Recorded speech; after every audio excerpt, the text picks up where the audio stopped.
Arc-en-Ciel, votre émission marocaine, chaque dimanche pour tout savoir sur le Maroc. Actualité, culture, économie, société et animation festive. Avec Abdelatif, Arc-en-Ciel au cœur du Maroc.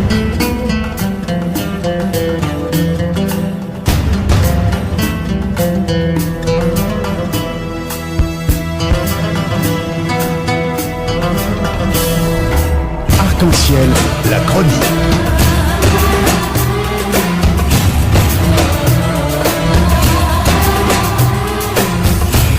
Arc-en-Ciel, info.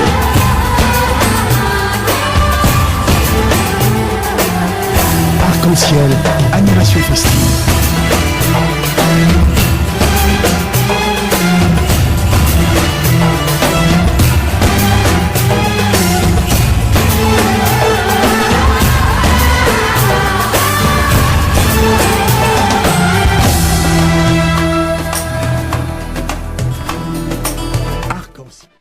Mesdames et messieurs, après ces beaux témoignages et ces déclarations divers d'un grand nombre d'amis et aussi auditeurs qui nous suivent, donc je reçois pas mal de remerciements, mais aussi de déclarations de soutien via mon portable. Nous tenons à le remercier cet auditoire international qui suit cette émission, une émission d'exception après la participation de M. Dahman Abdelrahman et la participation de notre ami Ibrahim Sorel Keita dans un cadre de la part de la société civile dans l'islam de France. Mesdames et messieurs, nous sommes heureux d'avoir en ligne le nouveau président de CFCM, le Conseil français du culte musulman, le nouveau président franco-turc, M. Ahmed Ogra, un nouveau président fraîchement élu qui a pris le pouvoir sur cette organisation très importante ici en France. Et nous sommes heureux de l'avoir en ligne. C'est Ahmed. Bonjour et bienvenue dans l'émission Arc-en-Ciel.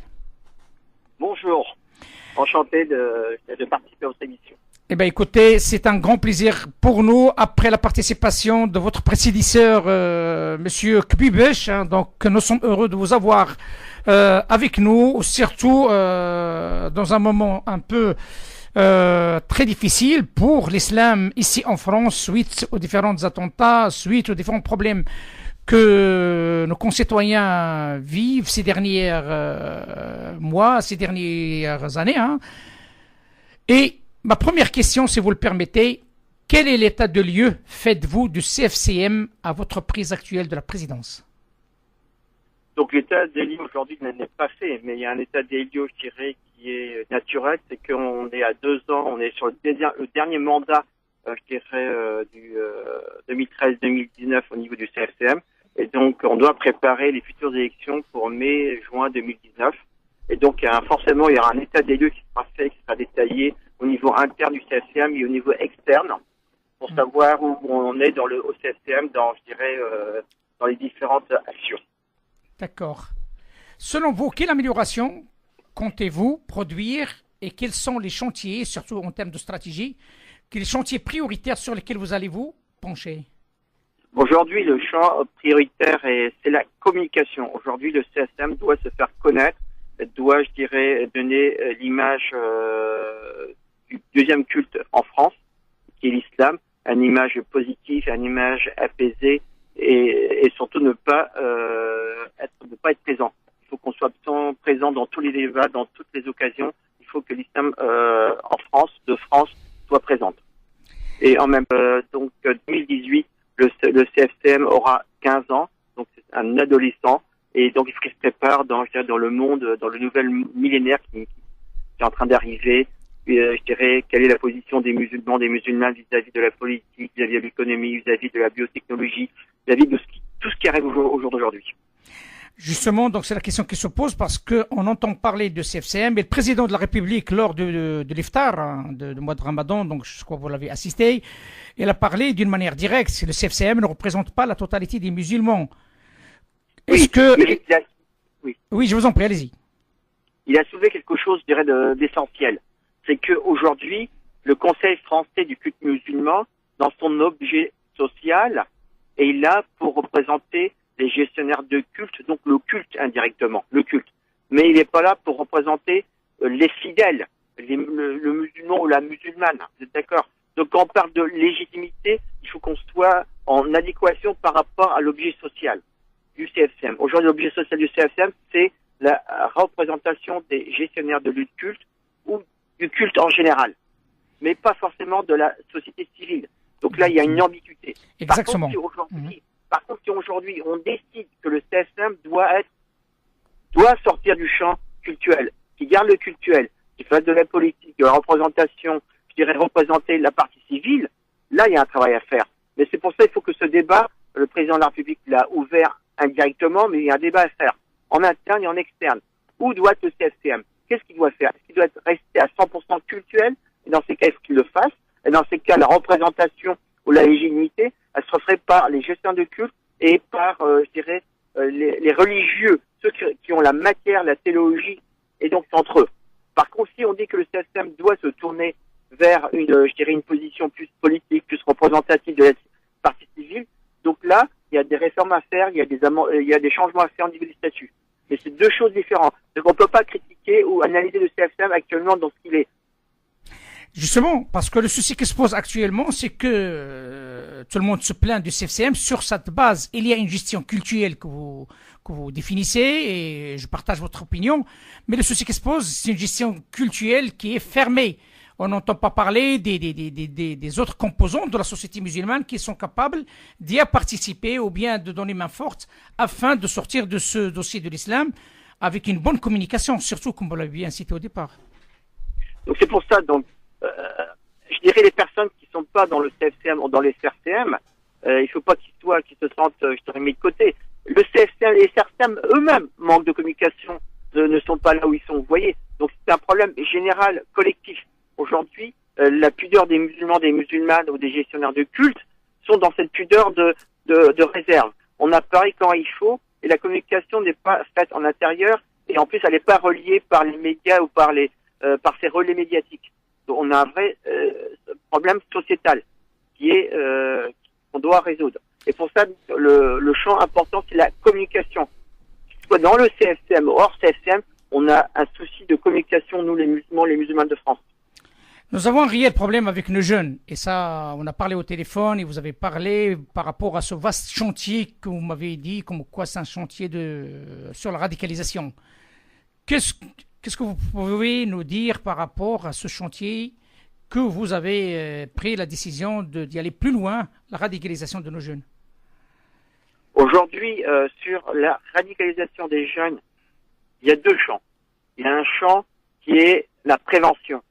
Éviter de créer les futurs potentiels candidats à la radicalisation. C'est maintenant qu'on doit semer, qu'on puisse récolter dans les années à venir. Donc il y a un vrai travail de fond de prévention. Après, il y a un deuxième travail sur les personnes qui sont déjà dans cette voie, qui sont dans cette voie. Il faut les ramener, il faut les guérir, il faut les ramener à la raison. Il faut s'occuper d'eux au niveau social, au niveau de la psychologie, au niveau religieux. Ça, c'est important. Mais tout ça, on a besoin de sources humaines et de sources financières. Et aujourd'hui, les musulmans doivent prendre et doivent se mettre prendre à cœur ce sujet. Il ne faut pas dire c'est au CFCM, au CRCM, à l'État, à l'un l'autre. Non, chacun doit faire avec ses moyens qu'il a, soit personnel, soit au niveau de la collectivité, doit faire son travail. Oui, mais ça laisse cette notion de financement, ça laisse la porte ouverte, comme ça a été dit à plusieurs reprises dans notre émission, la porte ouverte à des financements extérieurs. Et ça crée pas mal de malaise, donc pour l'image de l'islam ici en France. Donc il y a des finances qui viennent de l'extérieur, et en même temps qui dit financement dit mainmise, donc dans la gestion. Est-ce que vous avez les moyens au moins de canaliser cet financement si vous le... Aujourd'hui, les musulmanes et les musulmans de France attendent un message fort de nous, en disant soyez à la hauteur, nous on veut vous aider. Il y a à peu près 10% de musulmans en France, on représente 10% de la communauté française. Aujourd'hui, on est capable de s'autofinancer. Par contre, ce qu'ils veulent, c'est qu'on montre un minimum, qu'on travaille un minimum, et après il y aura des dons individuels, à titre professionnel, il y aura des mécènes. C'est vraiment pas je dirais, le financement, c'est un faux problème, c'est vraiment pas un souci. Aujourd'hui, chacun doit, je dirais, s'entraider, se respecter au niveau des associations, s'entraider et ne pas entrer dans une compétition, je dirais, d'associations, de fédérations. On doit tous travailler, chacun avec sa particularité et ses valeurs ajoutées. Il y a trois questions qui se suivent, mais par contre, j'aimerais bien avoir une réponse directe, si vous le permettez. Et il y a la première personne qui s'est intervenue dans notre émission, M. Abdelrahman Dahman, a qualifié le CFCM comme une coquille vide. Qu'est-ce que vous lui répondez? Ou bien répondre à ceux qui le disent, parce qu'il n'est pas le seul. Et on est dans un pays de liberté, donc notre frère Draman peut s'exprimer, il peut avoir, je dirais, un argument, une position, c'est à lui de l'argumenter. Moi, aujourd'hui, je suis président du CFCM, je peux faire qu'un état des lieux, je suis pas là pour critiquer, je suis pas là pour... On peut critiquer soi-même, s'autocritiquer, c'est pas un souci. Et puis, je préfère qu'on se critique nous-mêmes que d'autres personnes critiquent l'extérieur. Aujourd'hui, on est une association qui représente quasi la majorité des opérateurs qui gèrent au niveau des lieux de culte, de la gestion des lieux de culte. On est plus de 95% qui gèrent les cultes. Après, il y a beaucoup d'associations qui ne participent pas ou indirectement participent au CFCM, donc au CFCM, qui se reconnaissent pas, mais on travaille tous dans la main à main, je dirais, même si on participe aux élections. Il y a la reconnaissance, je dirais, des CFCM et du CFCM. Aujourd'hui, ce qu'il faut faire aujourd'hui, dans le sens, il faut faire un état des lieux constructif, pas pour, je dirais, minimiser ce que le CFCM, le CFCM est aujourd'hui. Le CFCM est une organisation qui est bénévole. Les fédérations contribuent à son financement. Mais par contre, aujourd'hui, nous sommes post-attentat. On ne peut plus, je dirais, se permettre de rester immobile et faire juste des actions, je dirais, médiatiques. Aujourd'hui, il faut qu'on soit sur le terrain, qu'on travaille. Il faut qu'on ait un vrai budget. Il faut qu'on ait des chargés de mission, plus des bénévoles, mais des personnes qui travaillent. Forcément, on a encore besoin des bénévoles, mais il faut que, quel que soit le président, quelle que soit l'équipe qui dirige le CFCM, il faut qu'on ait des permanents qui soutiennent, je dirais, la mémoire du CFCM et qui préparent le CFCM dans les 10, 15, 20 ans. On a parlé ensemble, Monsieur le Président, sur le rôle de la société civile. Et à titre d'exemple, la société BDM, donc le Banlieue du Monde, qui est présidée par notre frère Brahim Sorel, avec qui j'ai parlé, qui sont prêts à participer dans cet élan de sensibilisation de nos jeunes, parce que eux qui sont en contact réel avec le jeune dans les banlieues. Comment vous voyez-vous, ou bien êtes-vous d'accord pour une coopération avec des associations de telle sorte? Aujourd'hui, la société française et la société mondiale est très seule par rapport à un virus qui fait un dégât mais mondial partout, qui n'a pas de couleur, c'est le terrorisme. Quelle que soit l'origine du terrorisme, aujourd'hui c'est la mode d'être terroriste, de se faire c'est un moyen d'expression. Donc aujourd'hui on doit tous se battre contre ce virus et créer des antivirus. Et donc chacun avec cette valeur ajoutée, que ce soit les gestionnaires de comptes, les gestionnaires de culte, que ce soit les personnes qui ont des relations avec les jeunes dans les banlieues, que ce soit l'éducation nationale, que ce soit les médias, tout le monde a une responsabilité. Personne a la main mise sur ce sujet-là. Il faut qu'on travaille tous dans le même sens. Aujourd'hui, nous sommes dans cette période où il y a le virus qui fait un dégât. Donc, l'antivirus, il peut être fait que entre nous. Et personne n'aura le monopole de cet antivirus. Il y a une expérience, Monsieur le Président, il faut le dire, les choses telles qu'elles sont. On constate, c'est ça, je le dis, je le redis encore, c'est que tout simplement la quasi-totalité des attentats a été orchestrée soit par un Marocain, Algérien ou un Tunisien et jamais un Turc. Ma question, est-ce que la gestion turque de l'islam, porte ses fruits pour immuniser la population turque contre ce fléau? Et pourquoi pas de ne pas la prendre comme exemple de gérer ce fléau qui est dramatique pour tout le monde? Tout à fait. Donc on peut prendre un cas d'école, un cas réel qui est le modèle, je dirais, des associations franco-turques, des associations qui ont un pôle culturel, sportif et économique où l'être humain, le français d'origine turque, est pris en charge par toute l'association, où ils se sentent à l'aise, où il est fier d'être un franco-turc, d'être français, d'avoir des origines turques et d'être un musulman pratiquant, pas pratiquant, qui n'est pas l'essentiel, mais qui est fier de ses origines et qui met pas une compétition avec le pays d'accueil, le pays d'origine, qu'il est fier, qu'il dit que c'est une richesse, ça c'est important. Aujourd'hui, le CFCM a une opportunité importante d'avoir la première fois d'un président non issu de l'immigration maghrébine et non issu de l'histoire de la colonisation, décolonisation, de tous ces sujets qui reviennent à chaque fois sur la table. Justement, le modèle aujourd'hui, le modèle franco-turc, il faut pas oublier, est soutenu par les affaires religieuses de Turquie, qui est un pays laïque par définition, où par contre la gestion du cultuel est quand même dirigée en partenariat avec l'œil d'un pays laïque qui est la Turquie. Donc il y a tout un savoir-faire. Depuis 70 ans, 75 ans, la Turquie a géré en tant que pays laïque la gestion du culte qui est l'islam, avec les imams, les muftis, les inspecteurs, les centres de formation, les psychologues, les sociologues. C'est pas que dans les affaires religieuses, il n'y a pas que des religieux. Il y a toute la société civile qui est présente. Mais justement, Monsieur le Président, parce que vous êtes en train de parler de quelque chose de très, très, très fort. Je vous dis pourquoi. Parce qu'il y a un certain bruit qui, maintenant vous êtes en train de le confirmer quelque part, mais pas dans l'âme de ma question, mais par contre vous êtes en train de confirmer du modèle de gestion de l'islam turc et qui est un modèle qui est honorable, hein, donc ça on a pu le constater, et surtout comme je l'ai dit au départ, aucun kamikaze n'a été un turc. La question que je pose, certains bruits de couloir, qu'on soit clair, qui correspondent par rapport à votre introduction. Certains bruits de couloir laissent entendre que la gestion de l'islam de France, je répète, certains bruits de couloir laissent entendre que la gestion de l'islam de France est une ambition algérienne, mais que la Turquie, par son passé califal, entend le de saisir et prendre la main un peu presque de droit. Que vous pouvez répondre face à ces dires? C'est vraiment un hors-sujet. La Turquie n'a pas besoin de se mêler de ce qui se passe en France. La Turquie, c'est un pays qui est prêt à fournir, je dirais, son savoir-faire. C'est comme, si vous voulez, l'Occident qui offre son transfert de technologie vers des pays qui n'ont pas de la technologie. Aujourd'hui, la Turquie est prête, à la demande des partenaires français, des associations, d'offrir son savoir-faire sur la gestion du culte, sur la gestion de l'islam dans un pays laïque. Comment gérer, séparer, je dirais, l'État et la religion. La Turquie n'a aucune ambition de ce qui se passe en France. Là, elle veut pas que personne s'ingère dans sa politique et elle veut que personne, elle veut pas s'ingérer dans la politique des autres pays. Elle est là en tant que, je dirais, valeur ajoutée.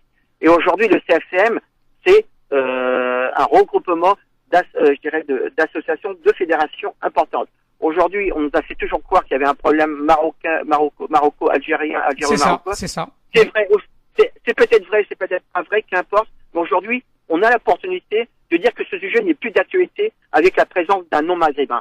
Profitons de cette, je dirais, de cette chance pour ne plus polluer ce sujet-là. Soyons positifs. On est en post-attentat. Prions pour qu'ils n'ont pas d'attentat en France, parce qu'on a le temps de construire aujourd'hui. Prions. On est dans une période blanche. Aujourd'hui, on a un nouveau président de la République, on a un nouveau gouvernement, on a un nouveau ministre de l'Intérieur. On a une feuille blanche. Il n'y a pas de pression. Donc, travaillons. Arrêtons de parler de ce qui se passe entre nous. Justement, Monsieur le Président, parce que vous avez parlé de quelque chose de très important, c'est cet espoir, cette notion d'espoir que vous défendez. Cette notion d'espoir de ce qu'on appelle de fédérer, si j'ai bien compris votre message.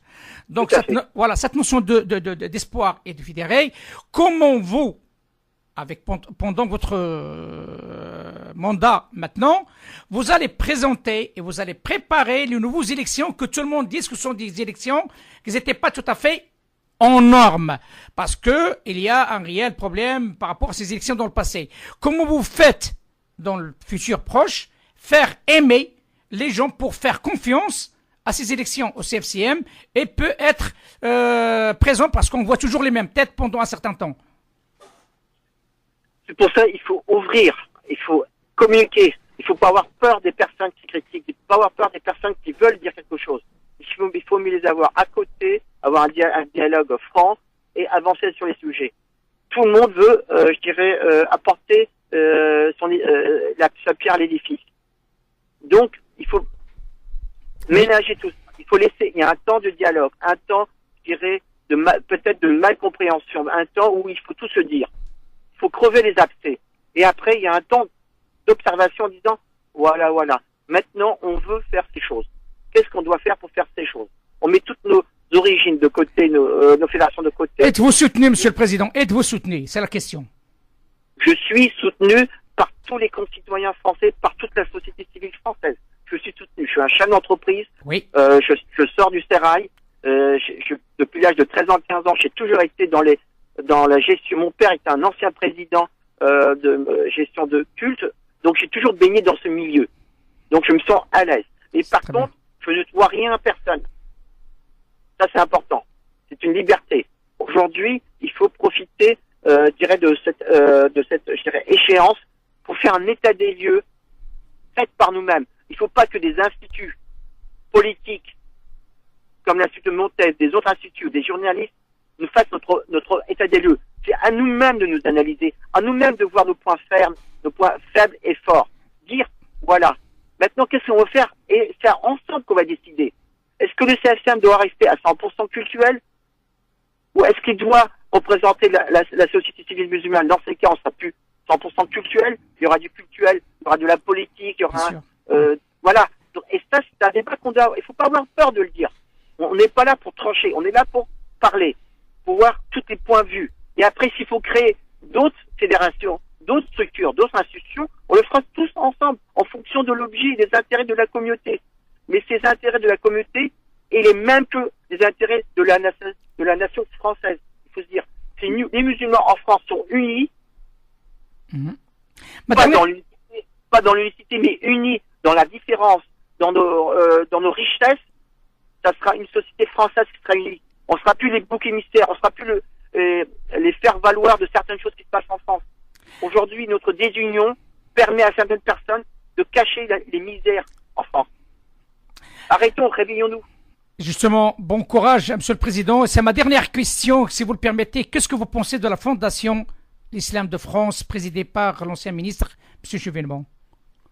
Vous savez, les musulmans, c'est des personnes franches. On a dit tout ce qu'on pensait avant et au début, je dirais, de ce démarrage. On a mis nos craintes, on a fait nos suggestions et nos critiques. Maintenant, c'est le moment de tourner la page. Les élections en France sont passées, on fait plus de la politique, on rentre sur le terrain. On a un président qui est Jean-Pierre Chevènement, qui est non musulman, on le sait, il n'y a pas un souci. C'est à nous de se mettre d'accord pour dire, Monsieur Chevènement, on tient notre parole. Vous avez dit que le jour que les musulmans se mettraient d'accord, vous donnez le relais à quelqu'un d'autre et donc vous sortez de votre intérim en tant que président. Vous n'êtes plus intérimaire au niveau de la présidence. Vous le donnez à telle personne qu'on s'est mis d'accord. C'est à nous de prendre nos engagements aussi. Vous ne croyez pas qu'il est temps d'agir dans un premier temps sur ça? Ça permettra de stabiliser un petit peu le bateau, parce que le bateau, il chavire. C'est la responsabilité aujourd'hui de Jean-Pierre Chevènement. C'est à lui de prendre ses décisions. Nous, on est responsables du culte, du CFCM. On est responsable, nous, de travailler au niveau. On a un débat. Est-ce que le CFCM doit rester en 1901? Est-ce qu'il doit se transformer en 1905? Est-ce qu'il doit faire que du cultuel? On a un débat à faire. Il faut organiser ce débat pour que tout le monde puisse s'exprimer et que tout le monde prenne ses responsabilités. Après, on verra dans 6 mois où on va et comment on va. Et après, on pourra faire des questions. Monsieur le Président, merci infiniment pour cet éclairage qui est fort intéressant, parce que ça répondra à un certain nombre d'interrogations, beaucoup d'amalgames aussi, il faut dire les choses telles qu'elles sont, beaucoup d'interrogations. Il est temps que les gens comprennent de quoi il s'agit. Merci d'avoir accepté notre invitation malgré... Je vous en prie, allez-y. Donc il faut qu'on fête le 15e anniversaire du CFCM dignement, à la hauteur. Ça fait 15 ans qu'il existe. Cette institution avec ses faiblesses, mais heureusement qu'elle est là, malgré tout ce qui s'est passé. Maintenant, on doit aller regarder dans l'avenir. On doit se projeter dans 10, 15, 20, 30 ans. On doit penser à nos enfants, à nos petits-enfants. On doit penser à l'Europe qui questionne aujourd'hui. On doit se poser ces questions. Président, vous êtes un président qui après le taureau par les cornes, parce que depuis tout à l'heure je vous écoute et je vous cache pas la vérité, tout ce que vous avez dit c'est très intéressant. Maintenant, j'espère bien que le restant de représentants du CFCM soit avec vous et qui vous soutient, parce que c'est un vaste chantier. Je vous plains. La base avec nous. Moi, ce que je dis aujourd'hui, c'est ce que je pense, certes, mais c'est ce que j'entends tous les jours et je le reflète. Je je suis l'ambassadeur de la base, des personnes qui sont au CFCM, qui ne sont pas au CFCM, qui sont cultuelles, pas cultuelles, c'est le ressenti. Et je suis aussi le représentant des non-musulmans qui veulent qu'on soit dans cette vision ou dans une autre vision. Parce qu'il y a un manque de communication. On n'est pas trop... il faut qu'on assume, tout simplement. Et ça, je le prends dans le côté positif. C'est plus un bébé, on n'est plus un jeune, on est adolescent, on arrive donc, maintenant, il faut qu'on accélère nos événements. Merci, Monsieur le Président, et bonne continuation. Et merci infiniment à la communauté turque qui est aussi à l'écoute par rapport à cette émission. À très bientôt. À la communauté franco-turque. Franco-turque et même les Turcs qui écoutent partout dans le monde. Et je souhaite, surtout dans ce début du nouvel an, 1439, je souhaite une très très bonne année. Profitons des 10 premiers jours. Et en même temps, donc, un message pour nos cousins, pour Inch'Allah, Inch'Allah. Très bonne année aussi pour Inch'Allah, eux. Et bonne rentrée scolaire pour tous. Inch'Allah, Inch'Allah. Merci, c'est Ahmed. À très bientôt. Très bientôt, Inch'Allah. Au revoir. Ma salama. Arc-en-ciel.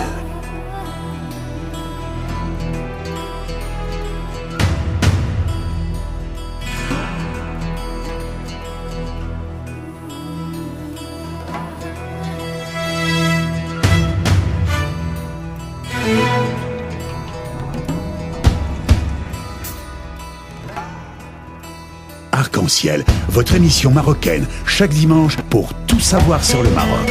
Actualité, culture, économie, société et animation festive.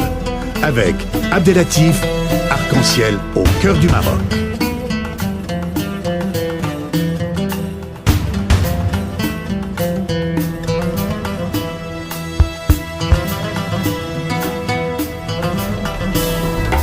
Arc-en-ciel, la chronique.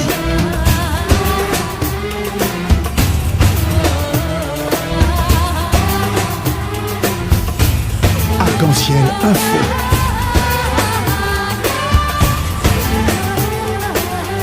Arc-en-ciel animation festive.